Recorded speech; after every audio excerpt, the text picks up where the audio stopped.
কিছু সিজন আছে, মৌসুম আছে। ঠিক একইভাবে একজন ইমানদার মুসলমানের সারা বছরের আমল এবং ইবাদতের ঘাটতিকে পুষিয়ে নেওয়ার জন্য আল্লাহ রাব্বুল আলামিন দুটি বৃহৎ ইবাদতের মৌসুম দিয়েছেন আমাদেরকে। কিভাবে করব, কোনটা করব না, এই সম্পর্কে যথেষ্ট ধোঁয়াশা আমাদের মধ্যে আছে। আমাদের নানা অপরাধ, গুনাহ, পাপাচারের কারণে হয়তো জাহান্নামীদের তালিকা আমাদের বরকত এবং মাগফিরাত, নাজাত, বরকতের মাস রমাদান। এই রমজান মাসের ফজিলত, এর মর্যাদা, এর তাৎপর্য, এর মাহাত্ম্য রমজানের আগে থেকেই আমাদেরকে রপ্ত করতে হবে। রমজান আসার আগে থেকেই যদি আমরা রমজান মাসের গুরুত্ব, এ মাসের তাৎপর্য, এ মাসের করণীয়, এ মাস সংক্রান্ত মাসাইলগুলো জানতে পারি, তাহলে আমাদের রমাদান কোরআন এবং হাদিসের আলোকে আমরা সাজাতে পারবো। আমাদের রমাদান সাধনা সার্থক হবে, আমাদের রমাদান সফলভাবে আমরা পালন করতে পারবো ইনশাআল্লাহ। তারই ধারাবাহিকতায় আজ আপনাদের সামনে আমি যে বিষয়ে কথা বলতে চাই সেটি হলো মাহে রমাদানের করণীয় আমল সমূহ। আল্লাহ রাব্বুল আলামিন ঈমানদারদের প্রতি অনেক বড় অনুগ্রহ করেছেন। বছরের 11 মাস একজন ঈমানদার, জান্নাত প্রত্যাশী মানুষ জান্নাতের পথে এগিয়ে যাওয়ার জন্য যে পরিমাণ নেক আমল, যে পরিমাণ ইবাদত, যে পরিমাণ তাকওয়ার চর্চা করার কথা, শয়তানের প্ররোচনার কারণে, আমাদের ঈমানের দুর্বলতার কারণে, নানা কারণে সেটাতে আমরা পিছিয়ে থাকি। বছরের 11 মাস আমল এবং ইবাদতে আমাদের যে ঘাটতি হয়, আমরা যতটুকু পিছিয়ে থাকি, যতটুকু অভাব এবং শূন্যতা সৃষ্টি হয়, সারা বছরের আমল এবং ইবাদতের ঘাটতিকে পুষিয়ে নেওয়ার জন্য আল্লাহ রাব্বুল আলামিন দুটি বৃহৎ ইবাদতের মৌসুম দিয়েছেন আমাদেরকে। তার সবচেয়ে বড় মৌসুম আমাদের দোরগোড়ায় উপস্থিত, সেটি হলো রমজান মাস। আরেকটি ইবাদতের মৌসুম আছে বছরের, দ্বিতীয় বৃহত্তর ইবাদতের মৌসুম, যে সম্পর্কে আমাদের সমাজে খুব একটা জানাশোনাও নাই, সেটা হলো জিলহজের প্রথম 10 দিন ইবাদতের আরেকটি মৌসুম। একজন ব্যবসায়ী যেরকম তার ব্যবসার লাভ লস পুষিয়ে নেওয়ার জন্য, অন্য সময়ের ঘাটতি পুষিয়ে নেওয়ার জন্য তাকে যেরকম কিছু সিজনকে কাজে লাগাতে হয়, তার যেরকম কিছু সিজন আছে, মৌসুম আছে, ঠিক একইভাবে একজন ইমানদার মুসলমানের ইবাদতের ঘাটতি পোষাবার মৌসুমের নাম হলো রমজান মাস।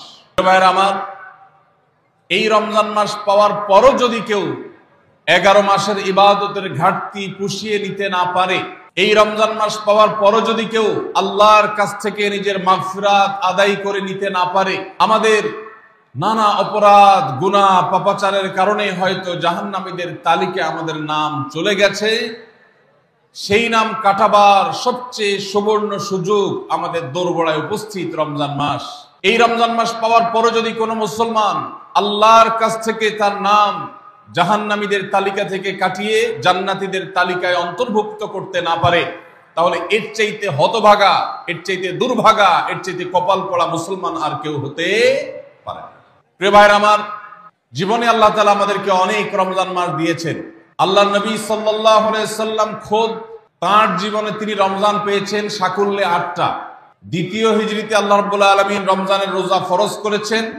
10ম হিজরিতে আল্লাহ তাআলা তাকে দুনিয়া থেকে নিয়ে গেছেন। তাহলে সাকুল্যে সর্বোচ্চ 8টা রমজান পেয়েছেন আমাদের নবীজি সাল্লাল্লাহু আলাইহি সাল্লাম। কয়টা রমজান পেয়েছেন? 8টা। আজ গাবতলীর এই মাহফিলে আমরা যারা উপস্থিত আছি, আমাদের এখানে এমন বহু মানুষ আছেন যে তার জীবনে 40, 50, 60টা পর্যন্ত রমজান মাস পেয়েছেন। ঠিক না বেঠিক? সাহাবীদের অনেকে তাদের জীবনে মাত্র একবার রমজান পেয়েছেন। হয়তো ইসলাম গ্রহণ করেছেন রমজানের আগে, রমজান মাসটা পেয়েছেন, এরপরে হয় মৃত্যু হয়ে গেছে, আর না হয় জিহাদের ময়দানে শহীদ হয়ে গেছেন।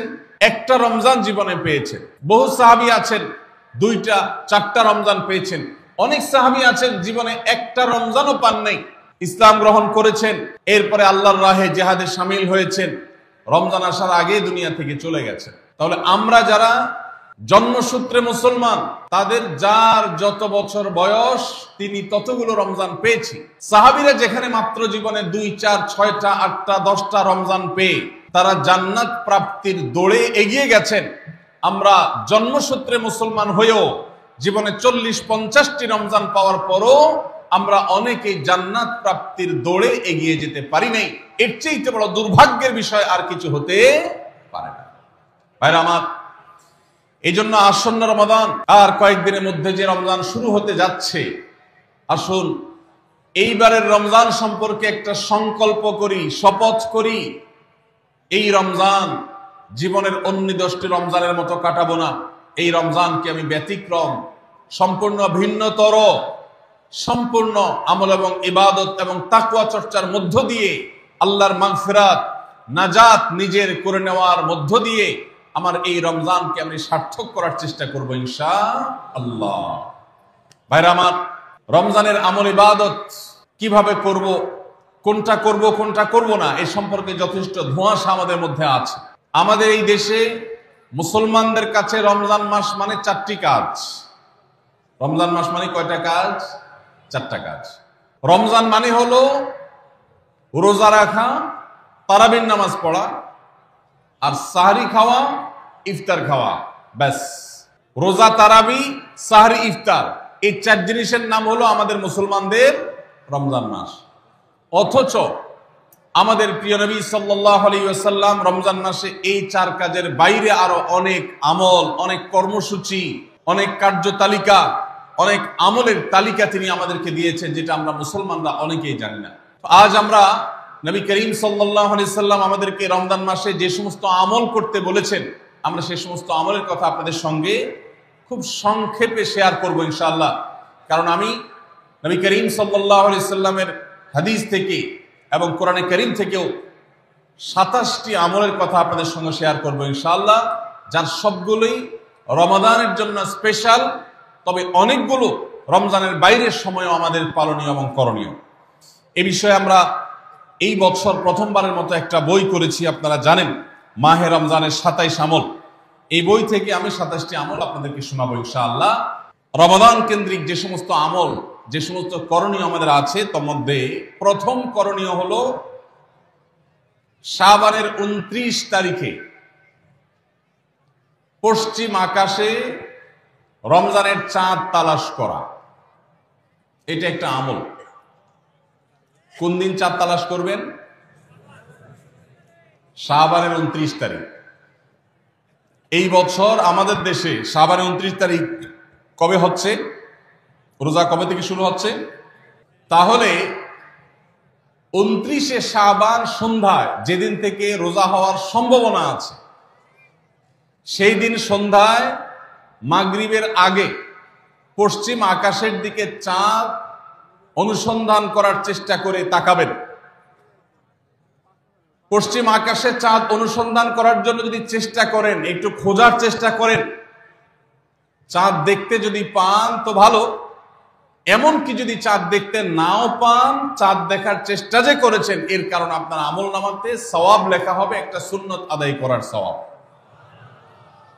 ভাইরা আমার, আমরা আমাদের ছেলেবেলায়, আমাদের শৈশবে রমজানের আনন্দ আঁচ করতাম পশ্চিম আকাশের চাঁদ দেখে।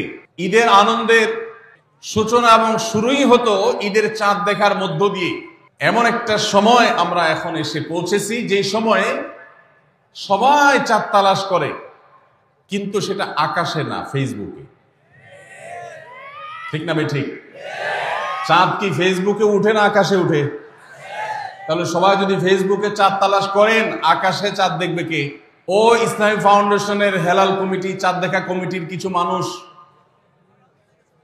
তাদের উপরে নির্ভর করে 18-20 কোটি মানুষ তারা ফেসবুকে তাকায় আছে। এটা খুবই দুর্ভাগ্যজনক একটা বাস্তবতা। নবী করিম সাল্লাল্লাহু আলাইহি সাল্লামের হাদিসটা আমরা লক্ষ্য করি, তিনি বলেছেন, সুমু লিরুয়াতিহি ওয়া আফতিরু লিরুয়াতিহি, তোমরা চাঁদ দেখে সিয়াম সাধনা করবে, চাঁদ দেখে রমাদান উদযাপন করবে, চাঁদ দেখে রমাদানের ইবাদত বন্দেগী করবে, আর চাঁদ দেখে তোমরা ঈদ উদযাপন করবে। চাঁদ দেখে তিনি আমাদেরকে রোজা রাখতে বলেছেন। অতএব চাঁদ দেখতে হবে কি হবে না?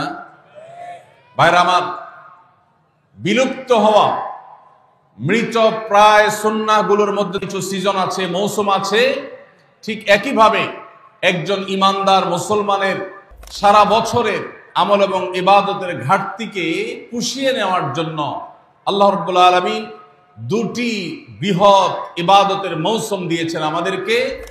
কিভাবে করব, কোনটা করব কোনটা করব না, এ সম্পর্কে যথেষ্ট ধোঁয়াশা আমাদের মধ্যে আছে। আমাদের নানা অপরাধ, গুনাহ, পাপাচারের কারণে হয়তো জাহান্নামীদের তালিকায় আমাদের নাম চলে গেছে। আমাদের দোরগোড়ায় উপস্থিত হয়ে গেছে বরকত এবং মাগফিরাত, নাজাত, বরকতের মাস রমাদান। এই রমজান মাসের ফজিলত, এর মর্যাদা, এর তাৎপর্য, এর মাহাত্ম্য রমজানের আগে থেকেই আমাদেরকে রপ্ত করতে হবে। রমজান আসার আগে থেকেই যদি আমরা রমজান মাসের গুরুত্ব, এ মাসের তাৎপর্য, এ মাসের করণীয়, এ মাস সংক্রান্ত মাসাইলগুলো জানতে পারি, তাহলে আমাদের রমাদান কোরআন এবং হাদিসের আলোকে আমরা সাজাতে পারবো। আমাদের রমাদান সাধনা সার্থক হবে, আমাদের রমাদান সফলভাবে আমরা পালন করতে পারবো ইনশাআল্লাহ। তারই ধারাবাহিকতায় আজ আপনাদের সামনে আমি যে বিষয়ে কথা বলতে চাই সেটি হলো মাহে রমাদানের করণীয় আমলসমূহ। আল্লাহ রাব্বুল আলামিন ঈমানদারদের প্রতি অনেক বড় অনুগ্রহ করেছেন। বছরের 11 মাস একজন ঈমানদার, জান্নাত প্রত্যাশী মানুষ জান্নাতের পথে এগিয়ে যাওয়ার জন্য যে পরিমাণ নেক আমল, যে পরিমাণ ইবাদত, যে পরিমাণ তাকওয়ার চর্চা করার কথা, শয়তানের প্ররোচনার কারণে, আমাদের ঈমানের দুর্বলতার কারণে, নানা কারণে সেটাতে আমরা পিছিয়ে থাকি। বছরের 11 মাস আমল এবং ইবাদতে আমাদের যে ঘাটতি হয়, আমরা যতটুকু পিছিয়ে থাকি, যতটুকু অভাব এবং শূন্যতা সৃষ্টি হয়, সারা বছরের আমল এবং ইবাদতের ঘাটতিকে পুষিয়ে নেওয়ার জন্য আল্লাহ রাব্বুল আলামিন দুটি বৃহৎ ইবাদতের মৌসুম দিয়েছেন আমাদেরকে। তার সবচেয়ে বড় মৌসুম আমাদের দোরগোড়ায় উপস্থিত, সেটি হলো রমজান মাস। আরেকটি ইবাদতের মৌসুম আছে বছরের, দ্বিতীয় বৃহত্তর ইবাদতের মৌসুম, যে সম্পর্কে আমাদের সমাজে খুব একটা জানাশোনাও নাই, সেটা হলো জিলহজের প্রথম 10 দিন ইবাদতের আরেকটি মৌসুম। একজন ব্যবসায়ী যেরকম তার ব্যবসার লাভ লস পুষিয়ে নেওয়ার জন্য, অন্য সময়ের ঘাটতি পুষিয়ে নেওয়ার জন্য তাকে যেরকম কিছু সিজনকে কাজে লাগাতে হয়, তার যেরকম কিছু সিজন আছে, মৌসুম আছে, ঠিক একইভাবে একজন ইমানদার মুসলমানের ইবাদতের ঘাটতি পোষাবার মৌসুমের নাম হলো রমজান মাস। ভাইয়েরা আমার, এই রমজান মাস পাওয়ার পরও যদি কেউ 11 মাসের ইবাদতের ঘাটতি পুষিয়ে নিতে না পারে, এই রমজান মাস পাওয়ার পরও যদি কেউ আল্লাহর কাছ থেকে নিজের মাগফিরাত আদায় করে নিতে না পারে, আমাদের নানা অপরাধ, গুনাহ, পাপাচারের কারণে হয়তো জাহান্নামীদের তালিকায় আমাদের নাম চলে গেছে, সেই নাম কাটাবার সবচেয়ে সুবর্ণ সুযোগ আমাদের দোরগোড়ায় উপস্থিত রমজান মাস। এই রমজান মাস পাওয়ার পরও যদি কোনো মুসলমান আল্লাহর কাছ থেকে তার নাম জাহান্নামীদের তালিকা থেকে কাটিয়ে জান্নাতীদের তালিকায় অন্তর্ভুক্ত করতে না পারে, তাহলে এর চাইতে হতভাগা, এর চাইতে দুর্ভাগা, এর চাইতে কপাল পড়া মুসলমান আর কেউ হতে পারে না। প্রিয় ভাইরা আমার, জীবনে আল্লাহ তাআলা আমাদেরকে অনেক রমজান মাস দিয়েছেন। আল্লাহ নবী সাল্লাল্লাহু আলাইহি সাল্লাম খোদ তার জীবনে তিনি রমজান পেয়েছেন সাকুল্যে 8টা। দ্বিতীয় হিজরিতে আল্লাহ রাব্বুল আলামিন রমজানের রোজা ফরজ করেছেন। 10ম হিজরিতে আল্লাহ তাআলা তাকে দুনিয়া থেকে নিয়ে গেছেন। তাহলে সাকুল্যে সর্বোচ্চ 8টা রমজান পেয়েছেন আমাদের নবীজি সাল্লাল্লাহু আলাইহি সাল্লাম। কয়টা রমজান পেয়েছেন? 8টা। আজ গাবতলীর এই মাহফিলে আমরা যারা উপস্থিত আছি, আমাদের এখানে এমন বহু মানুষ আছেন যে তার জীবনে 40, 50, 60টা পর্যন্ত রমজান মাস পেয়েছেন। ঠিক না বেঠিক? সাহাবীদের অনেকে তাদের জীবনে মাত্র একবার রমজান পেয়েছেন। হয়তো ইসলাম গ্রহণ করেছেন রমজানের আগে, রমজান মাসটা পেয়েছেন, এরপরে হয় মৃত্যু হয়ে গেছে, আর না হয় জিহাদের ময়দানে শহীদ হয়ে গেছেন। একটা রমজান জীবনে পেয়েছেন। বহু সাহাবী আছেন 2টা, 4টা রমজান পেয়েছেন। অনেক সাহাবী আছেন জীবনে একটা রমজানও পান নাই, ইসলাম গ্রহণ করেছেন, এরপরে আল্লাহর রাহে জিহাদে শামিল হয়েছেন, রমজান আসার আগে দুনিয়া থেকে চলে গেছেন। তাহলে আমরা যারা জন্মসূত্রে মুসলমান, তাদের যার যত বছর বয়স তিনি ততগুলো রমজান পেয়েছি। সাহাবীরা যেখানে মাত্র জীবনে 2, 4, 6টা, 8টা, 10টা রমজান পেয়ে তারা জান্নাত প্রাপ্তির দৌড়ে এগিয়ে গেছেন, আমরা জন্মসূত্রে মুসলমান হয়েও জীবনে 40-50টি রমজান পাওয়ার পরও আমরা অনেকেই জান্নাত প্রাপ্তির দৌড়ে এগিয়ে যেতে পারি নাই। এর চেয়ে বড় দুর্ভাগ্যের বিষয় আর কিছু হতে পারে না। ভাইরা আমার, এই জন্য আসন্ন রমাদান আর কয়েকদিনের মধ্যে যে রমজান শুরু হতে যাচ্ছে, আসুন এইবারের রমজান সম্পর্কে একটা সংকল্প করি, শপথ করি।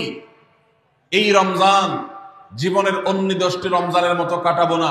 এই রমজানকে আমি ব্যতিক্রম, সম্পূর্ণ ভিন্নতর, সম্পূর্ণ আমল এবং ইবাদত এবং তাকওয়া চর্চার মধ্য দিয়ে আল্লাহর মাগফিরাত, নাজাত নিজের করে নেওয়ার মধ্য দিয়ে আমার এই রমজানকে আমি সার্থক করার চেষ্টা করব ইনশাআল্লাহ। ভাইরা আমার, রমজানের আমল ইবাদত কিভাবে করব, কোনটা করব কোনটা করব না, এই সম্পর্কে যথেষ্ট ধোঁয়াশা আমাদের মধ্যে আছে।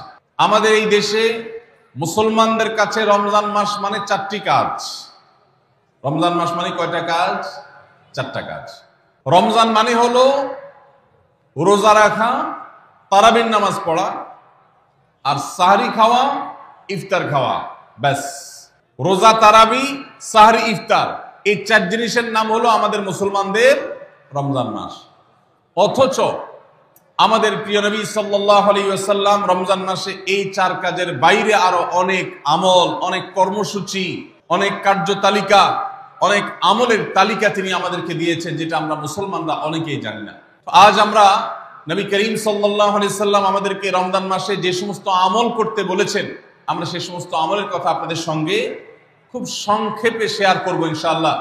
কারণ আমি নবী করিম সাল্লাল্লাহু আলাইহি ওয়াসাল্লামের হাদিস থেকে এবং কোরআনে কারীম থেকেও 27টি আমলের কথা আপনাদের সঙ্গে শেয়ার করব ইনশাআল্লাহ, যার সবগুলোই রমাদানের জন্য স্পেশাল, তবে অনেকগুলো রমজানের বাইরের সময়ও আমাদের পালনীয় এবং করণীয়। এই বিষয়ে আমরা এই বছর প্রথমবারের মতো একটা বই করেছি, আপনারা জানেন, মাহে রমজানের 27 আমল। এই বই থেকে আমি 27টি আমল আপনাদেরকে শোনাবো ইনশাআল্লাহ। রমাদান কেন্দ্রিক যে সমস্ত আমল, যে সমস্ত করণীয় আমাদের আছে, তার মধ্যে প্রথম করণীয় হলো শাবানের 29 তারিখে পশ্চিম আকাশে রমজানের চাঁদ তালাশ করা। এটা একটা আমল। কোন দিন চাঁদ তালাশ করবেন? শাবানের 29 তারিখ। এই বছর আমাদের দেশে শাবানের 29 তারিখ কবে হচ্ছে? রোজা কবে থেকে শুরু হচ্ছে? তাহলে 29শে শাবান সন্ধ্যায়, যেদিন থেকে রোজা হওয়ার সম্ভাবনা আছে, সেই দিন সন্ধ্যায় মাগরিবের আগে পশ্চিম আকাশের দিকে চাঁদ অনুসন্ধান করার চেষ্টা করে তাকাবেন। পশ্চিম আকাশে চাঁদ অনুসন্ধান করার জন্য যদি চেষ্টা করেন, একটু খোঁজার চেষ্টা করেন, চাঁদ দেখতে যদি পান তো ভালো, এমনকি যদি চাঁদ দেখতে নাও পান, চাঁদ দেখার চেষ্টা যে করেছেন এর কারণ আপনার আমল নামাতে সওয়াব লেখা হবে, একটা সুন্নত আদায় করার সওয়াব। ভাইরা আমার, আমরা আমাদের ছেলেবেলায়, আমাদের শৈশবে রমজানের আনন্দ আঁচ করতাম পশ্চিম আকাশের চাঁদ দেখে। ঈদের আনন্দের সূচনা এবং শুরুই হতো ঈদের চাঁদ দেখার মধ্য দিয়ে। এমন একটা সময় আমরা এখন এসে পৌঁছেছি, যে সময়ে সবাই চাঁদ তালাশ করে, কিন্তু সেটা আকাশে না, ফেসবুকে। ঠিক না ভাই? ঠিক। চাঁদ কি ফেসবুকে উঠে না আকাশে উঠে? তাহলে সবাই যদি ফেসবুকে চাঁদ তালাশ করেন, আকাশে চাঁদ দেখবে কে? ও ইসলামী ফাউন্ডেশনের হেলাল কমিটি, চাঁদ দেখা কমিটির কিছু মানুষ, তাদের উপরে নির্ভর করে 18-20 কোটি মানুষ তারা ফেসবুকে তাকায় আছে। এটা খুবই দুর্ভাগ্যজনক একটা বাস্তবতা। নবী করিম সাল্লাল্লাহু আলাইহি ওয়াসাল্লামের হাদিসটা আমরা লক্ষ্য করি, তিনি বলেছেন, সুমু লিরুয়াতিহি ওয়া আফতিরু লিরুয়াতিহি, তোমরা চাঁদ দেখে সিয়াম সাধনা করবে, চাঁদ দেখে রমাদান উদযাপন করবে, চাঁদ দেখে রমাদানের ইবাদত বন্দেগী করবে, আর চাঁদ দেখে তোমরা ঈদ উদযাপন করবে। চাঁদ দেখে তিনি আমাদেরকে রোজা রাখতে বলেছেন। অতএব চাঁদ দেখতে হবে কি হবে না? ভাইরা আমার, বিলুপ্ত হওয়া মৃত প্রায় সুন্নাহগুলোর মধ্যে কিছু সিজন আছে, মৌসুম আছে। ঠিক একইভাবে একজন ইমানদার মুসলমানের সারা বছরের আমল এবং ইবাদতের ঘাটতিকে পুষিয়ে নেওয়ার জন্য আল্লাহ রাব্বুল আলামিন দুটি বৃহৎ ইবাদতের মৌসুম দিয়েছেন আমাদেরকে। কিভাবে করব, কোনটা করব কোনটা করব না, এ সম্পর্কে যথেষ্ট ধোঁয়াশা আমাদের মধ্যে আছে। আমাদের নানা অপরাধ, গুনাহ, পাপাচারের কারণে হয়তো জাহান্নামীদের তালিকায় আমাদের নাম চলে গেছে। আমাদের দোরগোড়ায় উপস্থিত হয়ে গেছে বরকত এবং মাগফিরাত, নাজাত, বরকতের মাস রমাদান। এই রমজান মাসের ফজিলত, এর মর্যাদা, এর তাৎপর্য, এর মাহাত্ম্য রমজানের আগে থেকেই আমাদেরকে রপ্ত করতে হবে।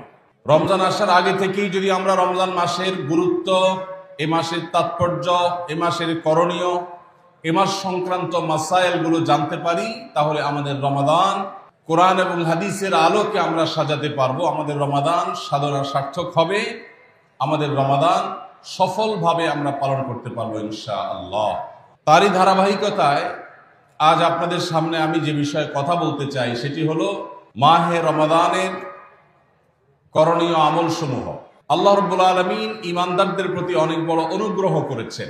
বছরের 11 মাস একজন ঈমানদার, জান্নাত প্রত্যাশী মানুষ জান্নাতের পথে এগিয়ে যাওয়ার জন্য যে পরিমাণ নেক আমল, যে পরিমাণ ইবাদত, যে পরিমাণ তাকওয়ার চর্চা করার কথা, শয়তানের প্ররোচনার কারণে, আমাদের ঈমানের দুর্বলতার কারণে, নানা কারণে সেটাতে আমরা পিছিয়ে থাকি।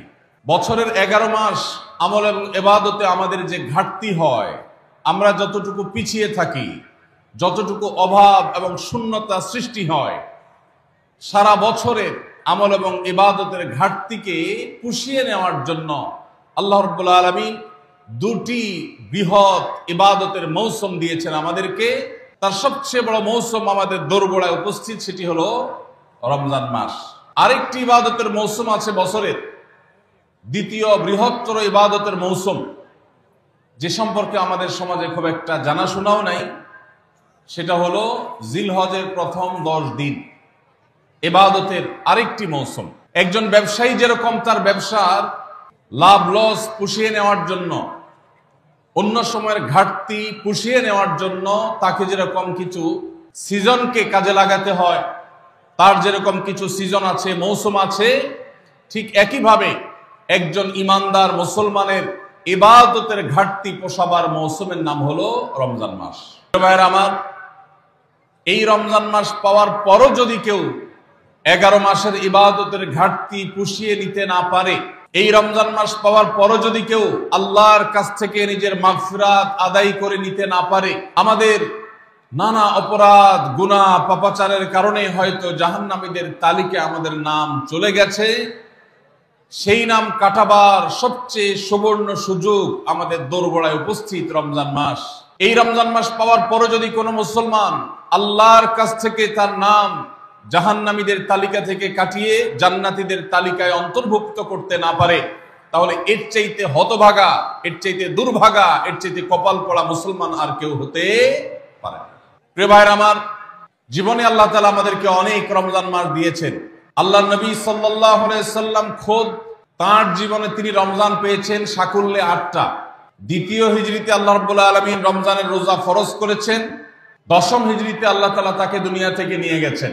তাহলে সাকুল্যে সর্বোচ্চ 8টা রমজান পেয়েছেন আমাদের নবীজি সাল্লাল্লাহু আলাইহি সাল্লাম। কয়টা রমজান পেয়েছেন? 8টা। আজ গাবতলীর এই মাহফিলে আমরা যারা উপস্থিত আছি, আমাদের এখানে এমন বহু মানুষ আছেন যে তার জীবনে 40, 50, 60টা পর্যন্ত রমজান মাস পেয়েছেন। ঠিক না বেঠিক? সাহাবীদের অনেকে তাদের জীবনে মাত্র একবার রমজান পেয়েছেন। হয়তো ইসলাম গ্রহণ করেছেন রমজানের আগে, রমজান মাসটা পেয়েছেন, এরপরে হয় মৃত্যু হয়ে গেছে, আর না হয় জিহাদের ময়দানে শহীদ হয়ে গেছেন। একটা রমজান জীবনে পেয়েছেন। বহু সাহাবী আছেন 2টা, 4টা রমজান পেয়েছেন। অনেক সাহাবী আছেন জীবনে একটা রমজানও পান নাই, ইসলাম গ্রহণ করেছেন, এরপরে আল্লাহর রাহে জিহাদে শামিল হয়েছেন, রমজান আসার আগে দুনিয়া থেকে চলে গেছে। তাহলে আমরা যারা জন্মসূত্রে মুসলমান, তাদের যার যত বছর বয়স তিনি ততগুলো রমজান পেয়েছি। সাহাবীরা যেখানে মাত্র জীবনে 2, 4, 6টা, 8টা, 10টা রমজান পেয়ে তারা জান্নাত প্রাপ্তির দৌড়ে এগিয়ে গেছেন, আমরা জন্মসূত্রে মুসলমান হয়েও জীবনে 40-50টি রমজান পাওয়ার পরও আমরা অনেকেই জান্নাত প্রাপ্তির দৌড়ে এগিয়ে যেতে পারি নাই। এর চেয়ে বড় দুর্ভাগ্যের বিষয় আর কিছু হতে পারে না। ভাইরা আমার, এই জন্য আসন্ন রমাদান আর কয়েকদিনের মধ্যে যে রমজান শুরু হতে যাচ্ছে, আসুন এইবারের রমজান সম্পর্কে একটা সংকল্প করি, শপথ করি। এই রমজান জীবনের অন্য 10টি রমজানের মতো কাটাবো না।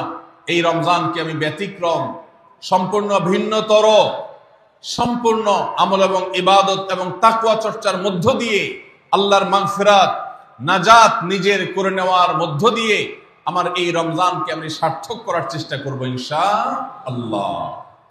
ভাইরা আমার, রমজানের আমল ইবাদত কিভাবে করব, কোনটা করব কোনটা করব না, এই সম্পর্কে যথেষ্ট ধোঁয়াশা আমাদের মধ্যে আছে। আমাদের এই দেশে মুসলমানদের কাছে রমজান মাস মানে 4টি কাজ। রমজান মাস মানে কয়টা কাজ? 4টা কাজ। রমজান মানে হলো রোজা রাখা, তারাবির নামাজ পড়া, আর সাহরি খাওয়া, ইফতার খাওয়া, ব্যাস। রোজা, তারাবি, সাহরি, ইফতার, এই 4 জিনিসের নাম হলো আমাদের মুসলমানদের রমজান মাস। অথচ আমাদের প্রিয় নবী সাল্লাল্লাহু আলাইহি ওয়াসাল্লাম রমজান মাসে এই 4 কাজের বাইরে আরো অনেক আমল, অনেক কর্মসূচি, অনেক কার্যতালিকা, অনেক আমলের তালিকা তিনি আমাদেরকে দিয়েছেন, যেটা আমরা মুসলমানরা অনেকেই জানি না। আজ আমরা নবী করিম সাল্লাল্লাহু আলাইহি ওয়াসাল্লাম আমাদেরকে রমজান মাসে যে সমস্ত আমল করতে বলেছেন, আমরা সেই সমস্ত আমলের কথা আপনাদের সঙ্গে খুব সংক্ষেপে শেয়ার করব ইনশাআল্লাহ। কারণ আমি নবী করিম সাল্লাল্লাহু আলাইহি ওয়াসাল্লামের হাদিস থেকে এবং কোরআনে কারীম থেকেও 27টি আমলের কথা আপনাদের সঙ্গে শেয়ার করব ইনশাআল্লাহ, যার সবগুলোই রমাদানের জন্য স্পেশাল, তবে অনেকগুলো রমজানের বাইরের সময়ও আমাদের পালনীয় এবং করণীয়। এ বিষয়ে আমরা এই বছর প্রথমবারের মতো একটা বই করেছি, আপনারা জানেন, মাহে রমজানের 27 আমল। এই বই থেকে আমি 27টি আমল আপনাদেরকে শোনাবো ইনশাআল্লাহ। রমাদান কেন্দ্রিক যে সমস্ত আমল, যে সমস্ত করণীয় আমাদের আছে, তার মধ্যে প্রথম করণীয় হলো শাবানের 29 তারিখে পশ্চিম আকাশে রমজানের চাঁদ তালাশ করা। এটা একটা আমল। কোন দিন চাঁদ তালাশ করবেন? শাবানের 29 তারিখ। এই বছর আমাদের দেশে শাবানের 29 তারিখ কবে হচ্ছে? রোজা কবে থেকে শুরু হচ্ছে? তাহলে 29শে শাবান সন্ধ্যায়, যেদিন থেকে রোজা হওয়ার সম্ভাবনা আছে, সেই দিন সন্ধ্যায় মাগরিবের আগে পশ্চিম আকাশের দিকে চাঁদ অনুসন্ধান করার চেষ্টা করে তাকাবেন। পশ্চিম আকাশে চাঁদ অনুসন্ধান করার জন্য যদি চেষ্টা করেন, একটু খোঁজার চেষ্টা করেন, চাঁদ দেখতে যদি পান তো ভালো, এমনকি যদি চাঁদ দেখতে নাও পান, চাঁদ দেখার চেষ্টা যে করেছেন এর কারণ আপনার আমল নামাতে সওয়াব লেখা হবে, একটা সুন্নত আদায় করার সওয়াব। ভাইরা আমার, আমরা আমাদের ছেলেবেলায়, আমাদের শৈশবে রমজানের আনন্দ আঁচ করতাম পশ্চিম আকাশের চাঁদ দেখে। ঈদের আনন্দের সূচনা এবং শুরুই হতো ঈদের চাঁদ দেখার মধ্য দিয়ে। এমন একটা সময় আমরা এখন এসে পৌঁছেছি যে সময়ে সবাই চাঁদ তালাশ করে, কিন্তু সেটা আকাশে না, ফেসবুকে। ঠিক না ঠিক? চাঁদ কি ফেসবুকে উঠে না আকাশে উঠে? তাহলে সবাই যদি ফেসবুকে চাঁদ তালাশ করেন, আকাশে চাঁদ দেখবে কে? ও ইসলামী ফাউন্ডেশনের হেলাল কমিটি, চাঁদ দেখা কমিটির কিছু মানুষ, তাদের উপরে নির্ভর করে 18-20 কোটি মানুষ তারা ফেসবুকে তাকায় আছে। এটা খুবই দুর্ভাগ্যজনক একটা বাস্তবতা। নবী করিম সাল্লাল্লাহু আলাইহি ওয়াসাল্লামের হাদিসটা আমরা লক্ষ্য করি, তিনি বলেছেন, সুমু লিরুয়াতিহি ওয়া আফতিরু লিরুয়াতিহি, তোমরা চাঁদ দেখে সিয়াম সাধনা করবে, চাঁদ দেখে রমাদান উদযাপন করবে, চাঁদ দেখে রমাদানের ইবাদত বন্দেগী করবে, আর চাঁদ দেখে তোমরা ঈদ উদযাপন করবে। চাঁদ দেখে তিনি আমাদেরকে রোজা রাখতে বলেছেন, অতএব চাঁদ দেখতে হবে কি হবে না? ভাইরা আমার, বিলুপ্ত হওয়া মৃত প্রায় সুন্নাহগুলোর মধ্যে